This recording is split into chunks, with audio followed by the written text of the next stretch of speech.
Brandon Lane has a warrant for aggravated assault. We haven't been able to locate him yet, but tonight, and we're gonna try to find him. Load up, round up, roll out.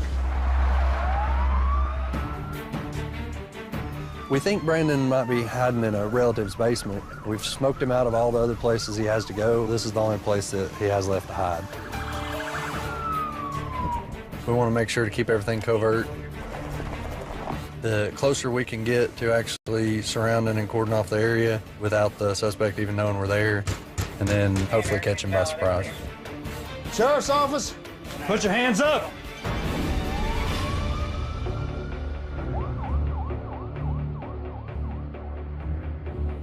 Deep in the heart of the sun-kissed mountains of Appalachia lies Sullivan County, Tennessee, where some folks are quick to lend their loved ones a helping hand, even if that means evading the law.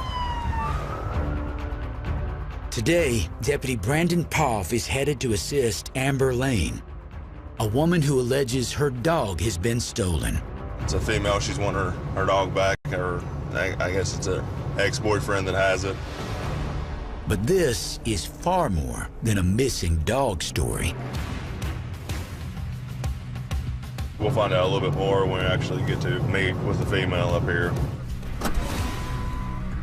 He assaulted me the other night. I guess they didn't found him, so I guess they have a warrant out for him. What's his name? It's Brandon Anthony Lane. So do you think he's there? Brandon Lane, a man already wanted for aggravated domestic assault. According to Amber, he's staying at an elderly relative's house. Deputy Travis Jackson arrives to assist with the warrant. Who is it? Brandon Lane. I reckon he assaulted her. That's probably what the warrant's for. She said it's his grandparents' house. Amber leads officers to the house where Brandon Lane is suspected to be hiding with the dog. Now, finding the dog is a ruse for a far greater goal, arresting a man wanted for assault. One guy here, he's gonna believe that we're just coming after the dog. He's not gonna be expecting that police are coming with her. Hopefully, he'll be going back with us, and the dog can be going with her.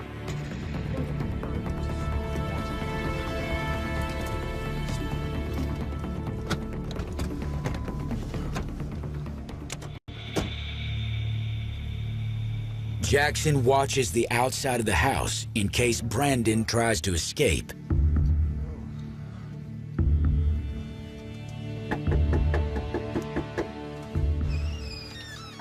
Hello. Hey. Is Brandon home? Oh, he's not here. He's been here for 3 days. Okay. Person right here, she's wanting to get her dog. He's got the dog, too. You got a phone number you can call him? Or? No, I don't. How do you get in contact with him? I don't. You know his phone number, Amber? Deputy Jackson gambles that Brandon will produce the dog if Amber calls Brandon directly. Tell him the police are out with you, you want the dog, and we would like to meet up and get this taken care of, all that. Just don't mention anything about the warrant. Where you at? Cops. I couldn't, I just want the dog. Just tell me where you are so I can go get the dog. Nothing. Just meet me somewhere so I can come get it. Call me. So he's not even farther away. We'll go ahead and let you go, but when he does call to meet wherever, just call us back and we'll go down there. Alrighty. Well, thank you. Guys. No problem. If he does come by and everything, if he's got the dog, just tell him to call us. Okay. I appreciate it. As the search for Brandon Lane continues, storm clouds begin to gather above the chilly mountains of Sullivan County. Unintentional overdose, Moreland Drive. Sergeant Rick Rumley learns that today the rain will be the least of his worries. Caller advised it's Blake or Christian Road, 6 Annex, and then ran across Moreland Drive. It's supposed to be in a khaki and camo jacket. A woman reported that her grandson had run away from his group home and swallowed a large number of prescription pills. How old is the subject? She advised me he's 17. She also advised that he was a runaway. We're trying to locate that information. Now, possibly drugged and in danger, Sullivan County deputies must find the missing juvenile before he succumbs to an overdose. We have officers on scene looking for him. He supposedly took Xanax pills, so obviously his safety is our first concern. He supposedly took around 13 pills. 13 or 150? Color closets. It's over 100. We do have the EMS en route, correct? For the overdose. Within an hour, the pill should hit him and slow him down, or actually knock him out. If he goes somewhere and hides, he could basically die from it. We've set up kind of a perimeter. If he's running, he could be a couple miles away by now. As Sullivan County deputies race against the clock to save the missing youth, 70 miles away, Ashe County, North Carolina, deputies at the sheriff's office are also preparing to help a family in distress. Wow. Ready? Not really. Yeah. Come on, it won't give you so fast. Yes, I already. Deputies Jeremy Monday and Joe Francis are on their way to mediate a domestic incident between a couple they've encountered before. I've dealt with this couple quite a bit. I've arrested both of them. They're split up today, but they'll be back together tomorrow. It's kind of aggravating. She's got some stuff in this house. She needs to get out, and she tried to come out here yesterday, and they wouldn't open the door for her or give her stuff back. So she called us if we could do a civil standby to go with her to give her stuff back kind of peacefully. But this is more than a civil standby. It's an opportunity to snag a wanted fugitive. Right now we have warrants on her boyfriend. Hopefully he'll be here and we can get him arrested. It could turn bad pretty quick, and especially in a house like this, because you don't know who all's in it, who we have warrants on, who we're looking for. Deputies arrive and meet the ex-girlfriend, Tiffany Bay, at the house. Hello? Hey, good, how are you? You care she gets her belongings? Jason, where's he at? Okay. How you doing? How you doing, bud? Got a warrant for you. Let me give him a That's fine. Let me go here with you. Make sure you got no gun or nothing. I gotta make sure. The officers allow Jason to get dressed, while Tiffany and her daughter stay out of harm's way. They're picking up Jason Boggs because he choked me and hit me. You know what all she has here? She knows where it's at. She's welcome to me if she wants to. Let me hold her money. He's beat her. He's choked her till she's passed out. He's sliced all 4 tires on her vehicle. She's lost 2 cars on account of him. I hope they put him in jail or throw him under it. I don't care which. As Tiffany packs up her belongings, Deputy Monday makes yet another important discovery inside. We've got drugs out here on the plate. Redbone, you got drugs in your house. Better don't know. This boy here last night, man, probably left it there. What else you got in here? That's it. You sure? As far as I know, that's all I've got. It's the company you're carrying. Probably is. That plate for? Oh, did ask her. I don't know what the hell's in this place, like I told you. A line of cocaine or meth one? Ain't mine. Ain't mine. I done took mine. Hold on, Matt. What we found was a plate with a line of crystal meth on it, some pot seeds, alligator clips, and also a pot grinder. Gonna get some bags to get the evidence and stuff. Then you got a old guy in there that's taking shots of vodka and chasing it with whole milk. Good way to start your morning off. If it ain't your China plate. The deputies arrest Jason and take the drugs back to the station for testing. See you, Red. You're welcome. All right, well, I'll follow you to the jail.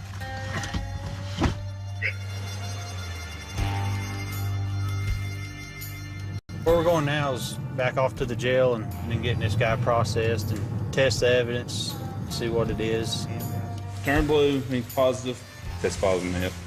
He had it chopped out in the line, getting ready to snort. I know it. She went press charges on me to get me locked up because I wouldn't allow her to do her dope up there where I was at. This is what dope does. It makes people think stupid things, do stupid things, and react in stupid ways. Looks like I get to stay here in the nice facilities for a while. Oh, here comes boss man. Fingerprint me? Yeah. I'm the same person as last week. It don't matter. We do it again tomorrow. Take your hat off. Yeah, let me get my hair. Other way. Oh. Other way. That's just a mess. Dude, you ain't gonna fix that mess. It'll be all right, dude. Just leave it there. That'll work. I tried to tell you, I just got out of bed.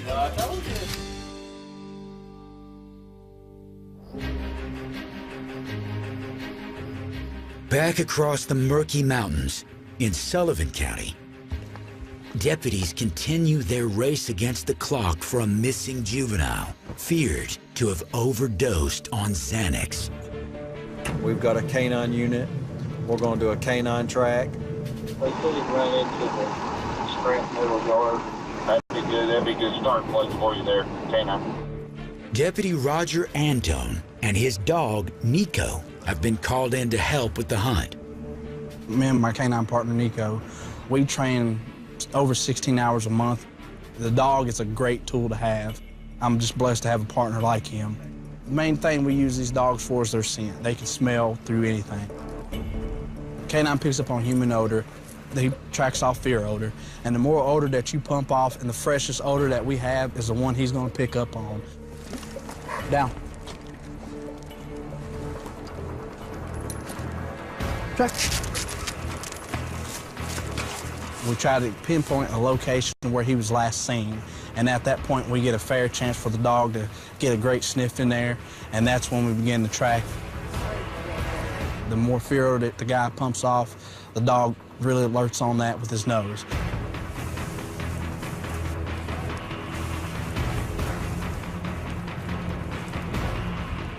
There's a lot of dangers out here, a lot of elements, a lot of animals.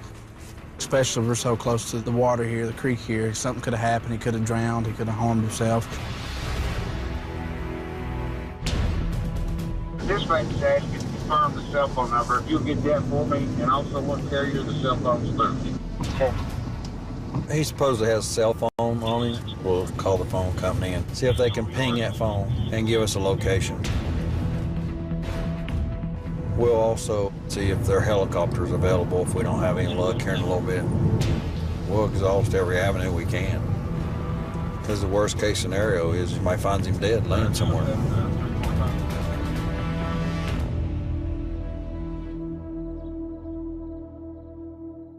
In Sullivan County, Tennessee, a teenager has run away from his group home and may have overdosed on Xanax pills.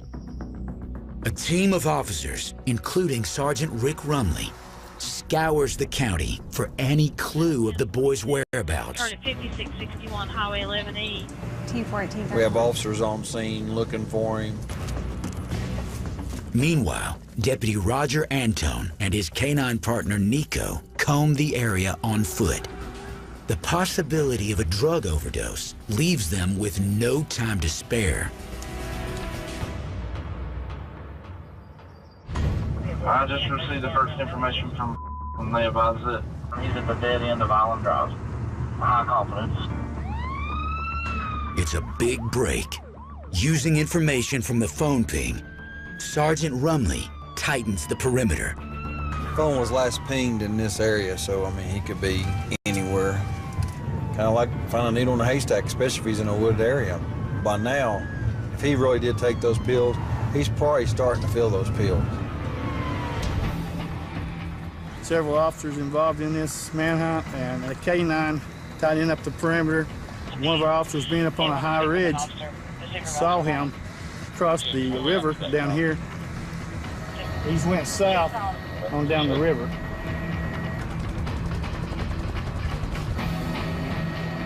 I got eyes on him. He's to my left. The K9, turn the K9 back, go back down that way. 181. Walk towards me. I'm right here on the hill, I got eyes on him. He's on your offside. Hands on, he's running. He's going across the field. 181, 159. He's running back towards Anton right now. Ricky, come up here to the end of the island. We'll have him boxed in, we'll get a key, and we'll get him. One of the officers has now put eyes on him, so hopefully we've got him boxed in. Sergeant, running up the railroad track, coming towards you. Other side of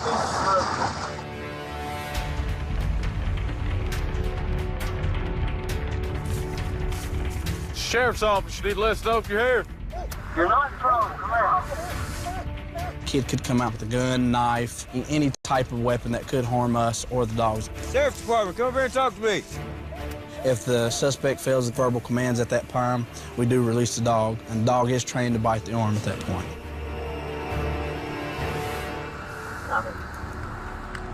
We're going to have to handcuff you right now until we figure out what's going on, Andy, okay? Okay, we got to check you, all right? How many Xanax did you take? I swear to God. Why do you have people saying that you took them? I mean, I didn't have some. See your pupils. Close your eyes, man. Open them. Close them. They're reacting instantly. So you're saying you did not take any pills? We'll follow them over to the house. The runaway was in juvenile detention, living in a group home in neighboring Greene County when he escaped. EMS looked at him, doesn't have any symptoms as a possible overdose. Before the juvenile is transferred to the Department of Child Services, the officers take him to his grandmother's house so they can finally be reunited.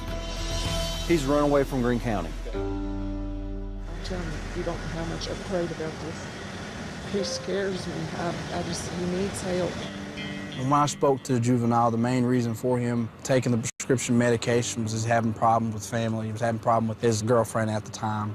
We were able to talk to him and calm him down and let him know that things are going to work out with him. And there's other ways to do things. How did you get out to start with? It's probably not a lockdown facility. His grandmother said he run after 4 days. Don't cry. Oh, baby, I love you. Honey, please, please let them help you. Okay? You can do this. You're grown up. Okay? You think about what you're doing. Yeah. You're messing up. I love you. I'll be there for you. Unfortunately, he is in state custody, so we'll deal with that part. This is one of those incidents that, you know, it works out good. I mean, you locate the juvenile, come to find out he wasn't on the pills. We don't have to take him to the hospital, and all the guys doing a great job. Is just awesome.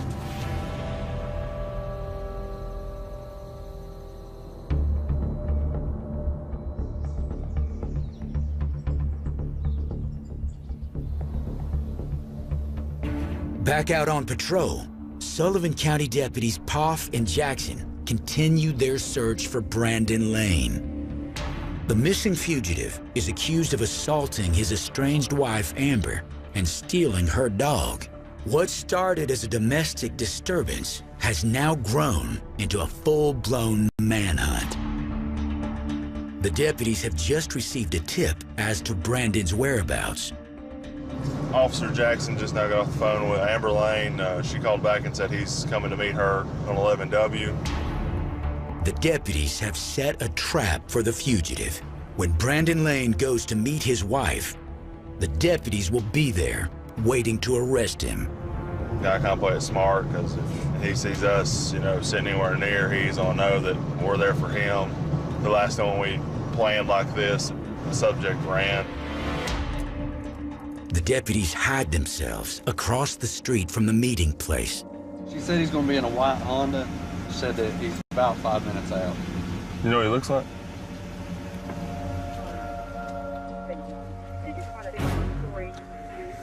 Deputy Jackson calls Amber with final instructions for her rendezvous with Brandon. So if you see him pull in or you see him come in or something, you don't even have to say anything on the phone. You can just tell your phone to call, and if I answer and you don't say anything, we'll just roll them in there.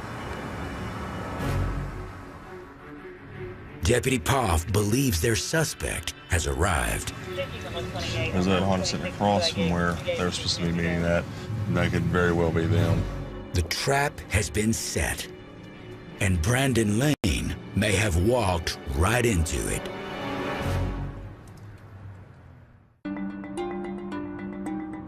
Sullivan County deputies Jackson and Poff are on a stakeout for fugitive Brandon Lane, a man accused of stealing a dog from his estranged wife. He's also wanted for assault. The wanted man supposedly drives a Honda and may have just driven right into a trap set by deputies. There's a Honda sitting across from where they were supposed to be meeting at with two subjects in it. We can't tell from here if it's him or not. Uncertain if Brandon is in the car, Jackson contacts the man's wife, Amber, while Poff keeps a watchful eye on the vehicle. So, do you believe he was coming down here, or? She's saying that he's kind of fearful that she might be setting him up. It turns out the person in the Honda is not their man. However, Amber gives Jackson a tip that he may be staying with family at a nearby apartment complex.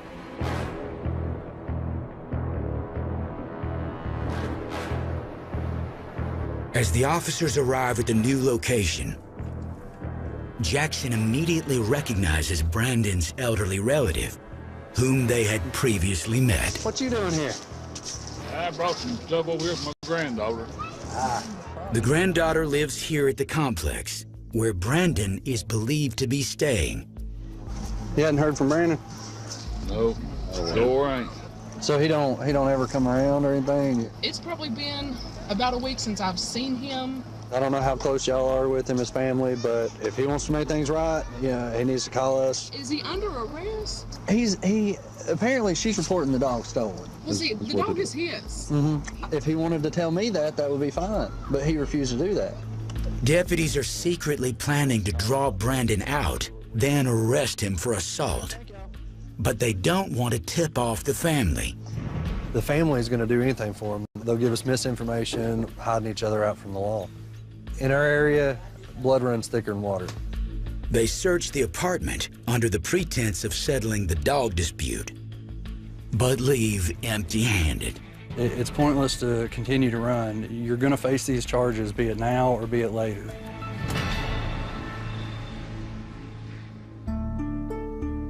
"70 miles across the Blue Ridge Mountains in Ashe County, North Carolina, autumn has left its mark on the region. The leaves fall and accumulate into piles throughout the area.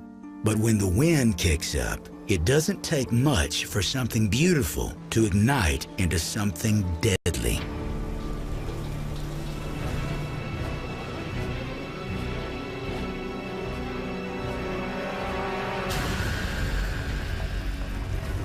There's a large brush fire, also possibly a structure fire included. A wildfire flares up in the mountains. We got a call of a brush fire where the wind's blowing in gusts up here right now. It got out of control. Ashe County Deputy Chris Roten races toward the flames. One thing about Ashe County, we do have a lot of wooded area. This time of year when you get the leaves dried out, easy to catch fire. When you mix that with the wind that we're having tonight, it can spread very quickly. Down below in the valley, homes are being threatened. There's homes throughout those wooded areas. We need to start evacuating people out of the residences here. I want you to go home. You want that? Get out of here, because we're going to be here a long time.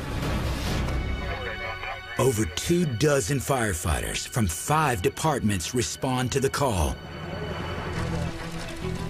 Deputy Roten joins the battle as the flames continue to taunt the team of rescuers. Looks like it is picking up a little bit more. Seeing all the houses around, I want to see the fire out. I don't want to see anybody lose their home.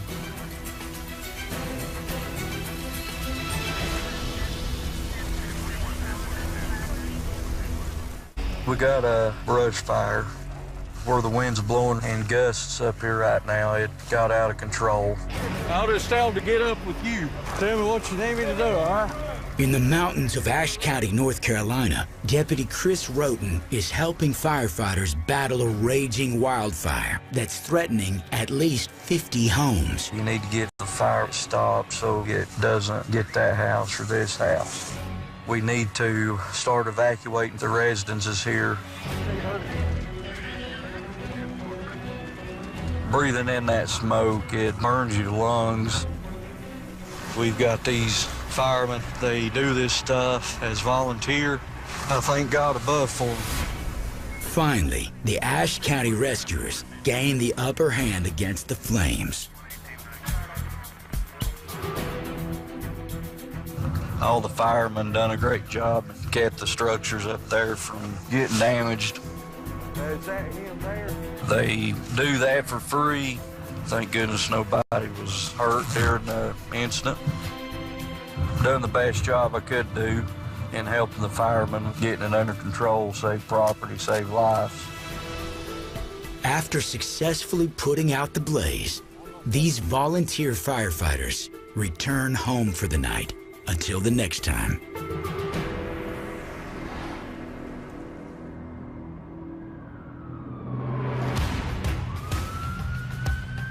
Back over in Sullivan County, deputies Jackson and Puff are responding to a hot lead in their manhunt for the wanted fugitive, Brandon Lane. Officers learned that Brandon just returned the dog he took from his estranged wife, Amber, and is believed to be hiding at a girlfriend's house in this apartment complex. Amber's been reunited with her puppy. He had called her and told her that he left the puppy at his girlfriend's house. Deputies are familiar with this apartment complex. It's one of the places Brandon is known to hide. They surround the girlfriend's apartment. If he's here, there will be no escape.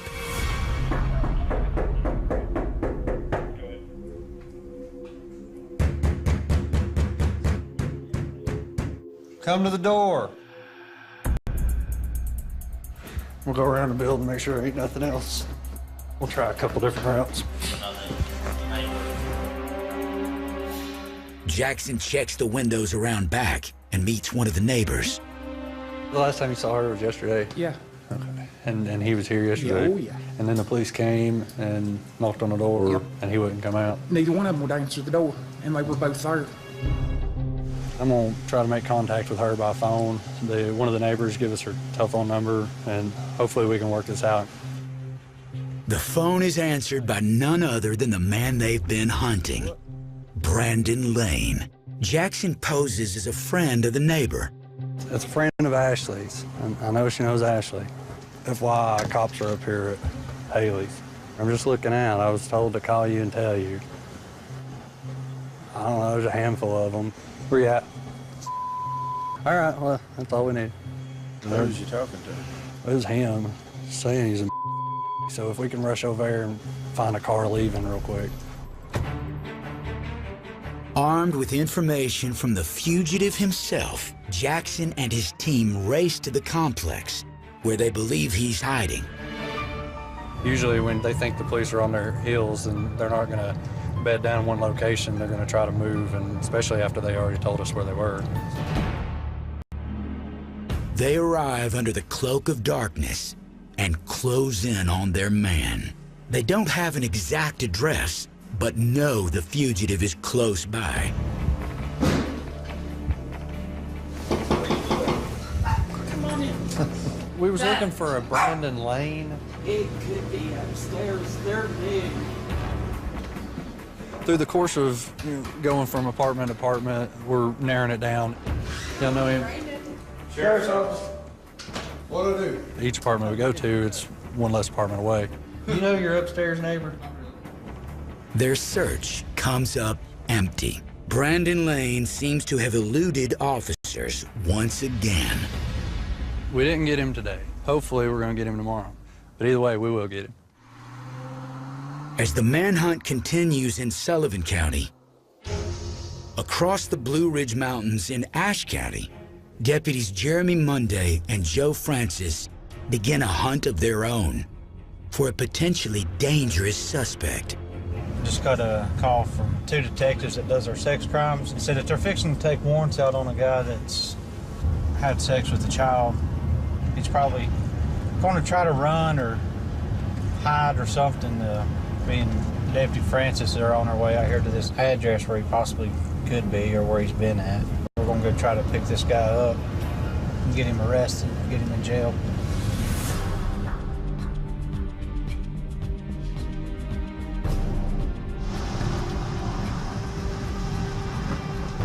Monday thinks he recognizes the suspect's car, passing the other way.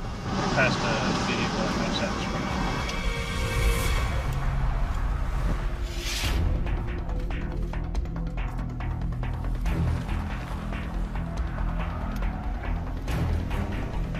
Well, we just passed a vehicle that matched the description that they give us. So now I just turned around real quick and try to see if I can catch up with it. If we can catch him out here like this, that would be our best bet. Hopefully we can. There, I've seen him. 120, that's him. Him? Yeah, it's him. 120K. I'm gonna be 1061 Heritage Oaks. 118.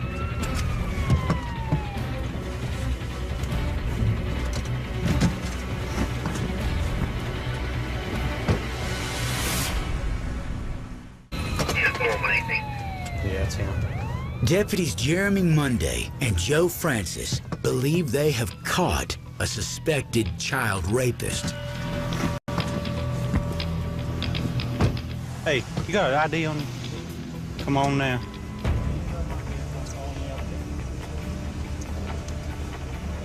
Got anything on? No. Yeah, No, I'm sorry. Sorry. I didn't mean to. Come put your hands behind your back.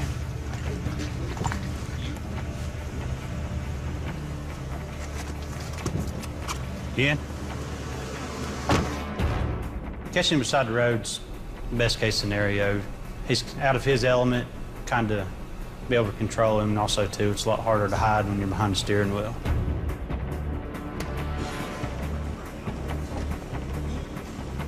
Thank you for not picking me up when my daughter was here. Deputy Monday reads multiple charges levied against the suspect. This one here is rape of a child. Here's also another sexual offense with a child. If convicted, that 2 of those is a life sentence and 3 of those is 20 years each. Yeah, it's always real good to catch somebody child rape. I think that's the worst crime you could do. It's best if every one of them was locked up or disposed of.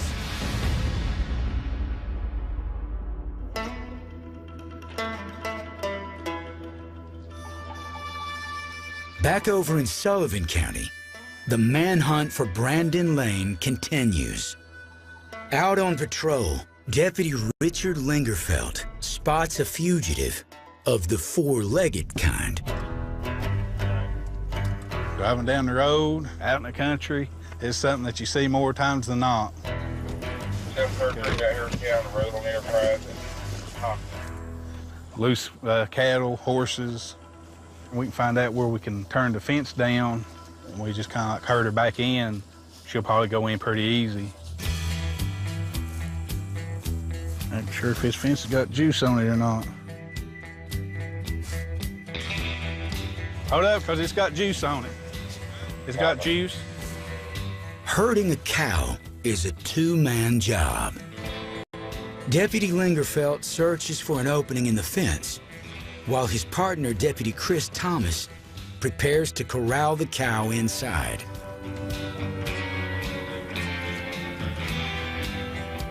I get her stirring, I get right there. We got this. Come on.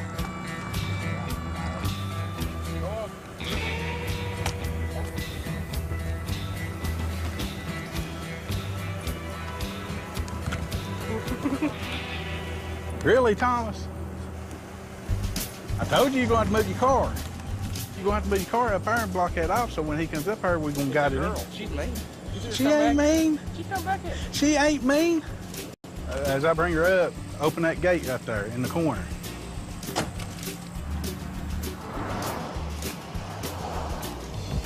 Get up through there. Come on now. Get up there. Open that gate, Thomas. Yep. Yep. Yep. Yep. Now you have to run her in there. Don't let her pass your car. There you go. Get her.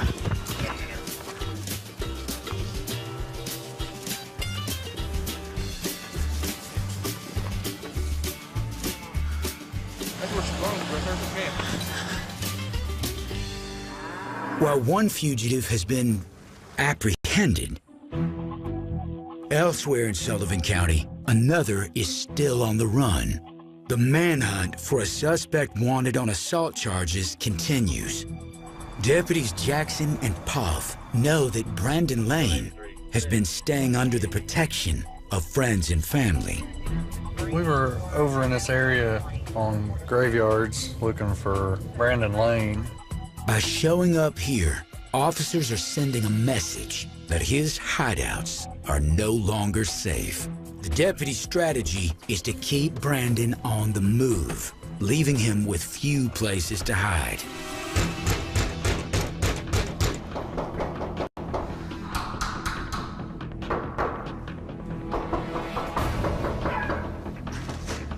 Do y'all know your upstairs neighbors by chance? Lord, no. Had never seen them or anything? I think we just missed him. Deputies believe that Brandon Lane has only one place left to hide. If he's staying in the basement of his grandfather's house, if that's true, then that'll keep him there since we haven't been back to the grandparents' house. So we can go back there and that'll keep him contained. Waiting for the cover of darkness, Jackson and his team prepare to launch a surprise raid. They believe they have cornered Lane into his last remaining family hideout. In this instance, the safe house is more than likely going to be his grandparents' house. So tonight we figured we would hit the grandparents' house and see if we could locate him there. So we'll be coming from this way. And the problem is, as you can see, there's nowhere to pull. Because if you get right here on these two roads, you're already seen. You're seen. So the best thing to do is just to roll in here and just drive on down and get in there quickly. All right. Load up, round up, roll out.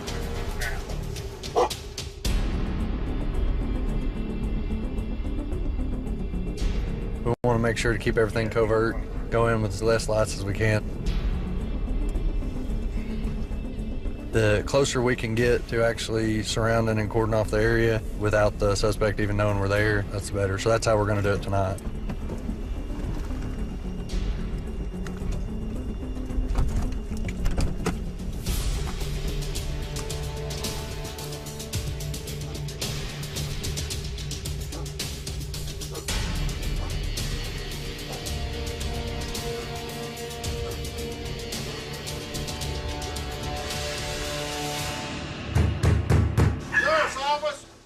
In Sullivan County, after a 3-week-long manhunt, Deputy Travis Jackson thinks they are finally closing in on their suspect. We've been going to several different areas looking for Brandon Lane.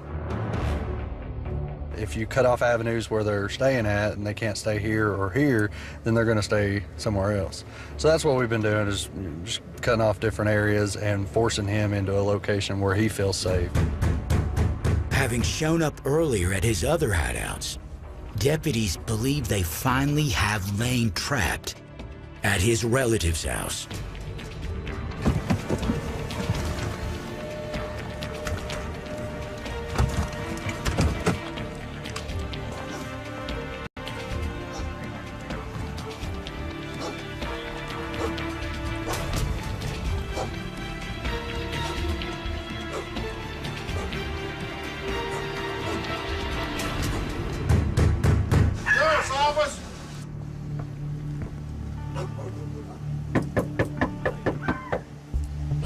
Now they saw us pull in. Saw her standing in the window. If we're taking that long, he's probably here.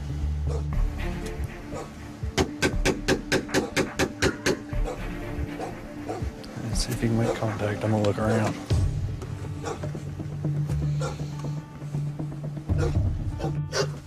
They're not wanting to come to the door.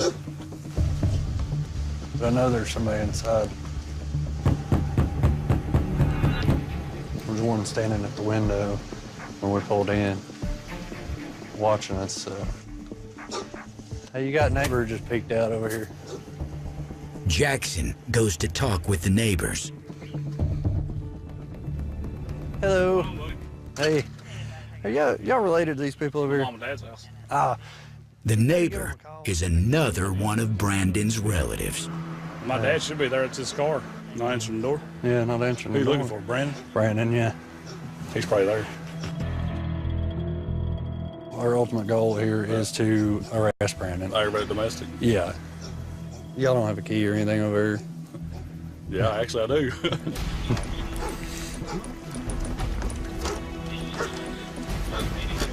gonna talk to him? Yeah, I'll talk to him.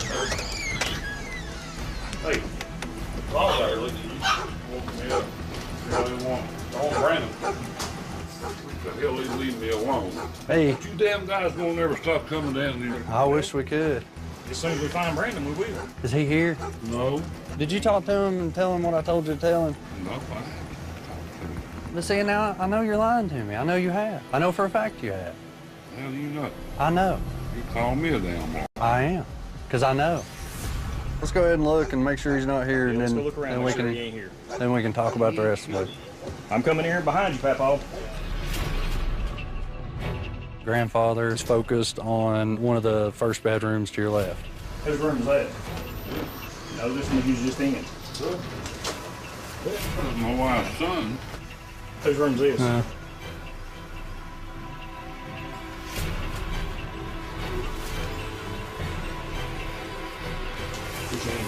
Put your hands up. Put your hands up! Get up! We're not asking you, get back or you're going to jail too for telling us he wasn't here.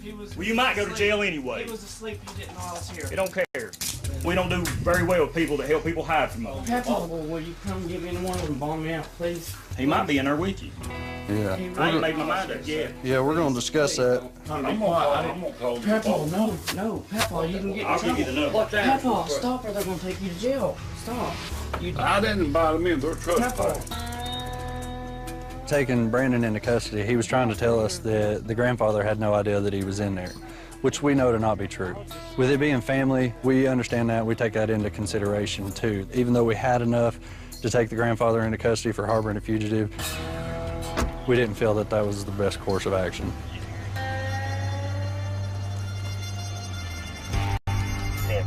So in the end, Amber's got her dog back and Brandon's going to face justice. We're gonna find you. It's just a matter of time. As always, justice has been served. I just want to tell my wife that I love her. Sorry for the trouble that ended up getting me in. Makes you feel great when you can sign your name to a couple-week-long investigation.